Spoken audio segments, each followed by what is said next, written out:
Представяме си, че ние всички, живеейки в момента, живеейки заедно в тази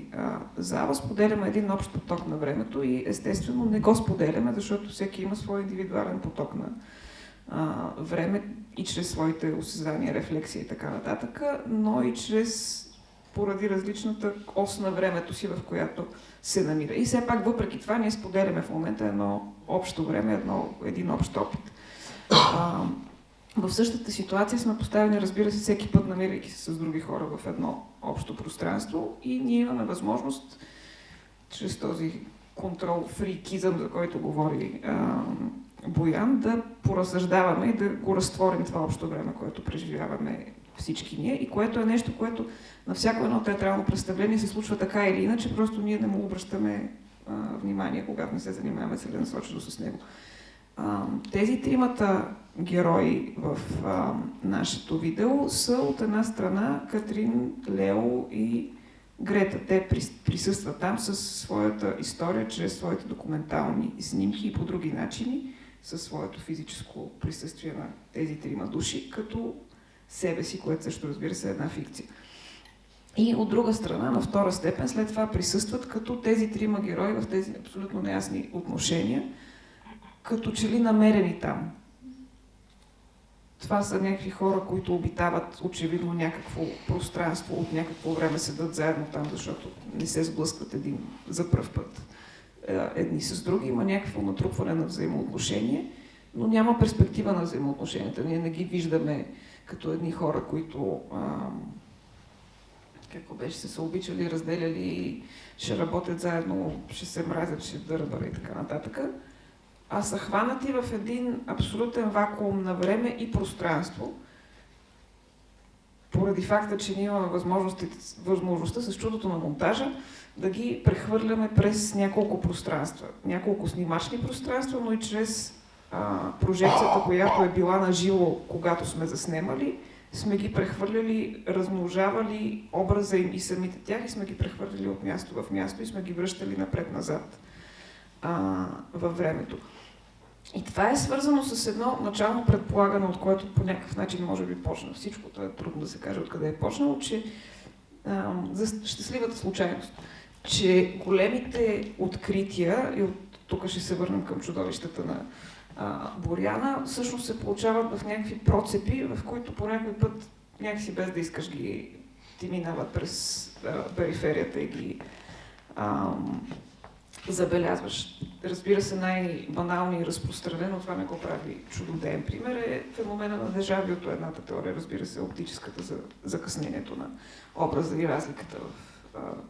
двата образа, които се получават при пристигането им до съзнанието.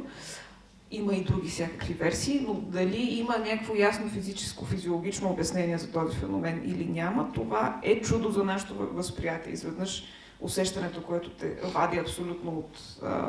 начина, по който си разтворен в средата, изведнъж те вади от средата, защото имаш чувството, че се случва нещо абсолютно нередно с света и те вади от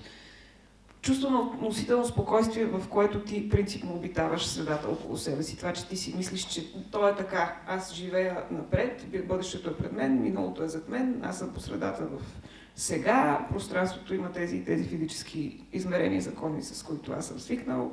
Нещата, като ги фърлиш, падат надолу и така нататък, и така нататък. И в някакви съвсем кратки моменти изведнъж се оказва, че то може и да не е точно така. То след това ще си се върне в точно такато, разбира се, но си имал някакъв малък момент на проблясък, който ти е дал изключителната възможност да си въобразиш света, а не да си го въобразиш, защото си го фантазираш и си фантазиор и отвлечен мечтател и артист, а да си го въобразиш със своето активно сетиво за чувство и време, активно сетиво за време и възможност, като този, ама не точно. Не случайно заглавието на една от подглавите в нашия видео спектакъл, че ти живееш в един свят, който е такъв, какъвто знаем, че е красив, отвратителен, пълен със страдание, мъка и всякакви други прекрасни и ужасни неща. Ужасните, разбира се, процентно са повече, за нас може би не, но така, както и да е. Но изведнъж ти се дава някаква възможност да видиш, че то може и да не е точно така и че това може да бъде абсолютно велико. Не случайно има толкова клиширани образи на работа с огледало в